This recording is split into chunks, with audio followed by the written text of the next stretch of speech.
Ratusan kades dapat Yamaha NMAX gelontorkan dana 9 miliar.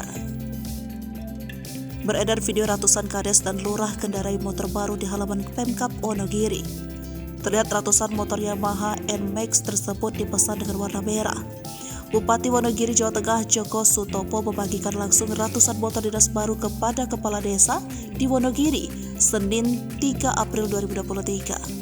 Motor dinas ini dibagikan kepada 294 kades dan lurah di Kabupaten Wonogiri. Adapun alasan pemilihan NMAX sebagai motor dinas baru untuk kades dan lurah, yakni kekuatan cukup besar untuk menjelajahi kondisi geografis Wonogiri. Kepala Bagian Umum Sekretariat Daerah Wonogiri, Sriyono, mengungkapkan kondisi geografis Wonogiri didominasi oleh pegunungan dan perbukitan sehingga membutuhkan kendaraan yang mendukung. Pemilihan motor ini juga disesuaikan dengan kondisi zaman dan dinamisasi pemerintahan biar bisa gerak cepat. Diketahui harga per unit motor tersebut adalah Rp31 juta. Diberitakan tribunsolo.com sebelumnya, anggaran yang dikucurkan Pemkab untuk belanja motor dinas baru untuk kades dan lurah itu sebesar Rp9,4 miliar.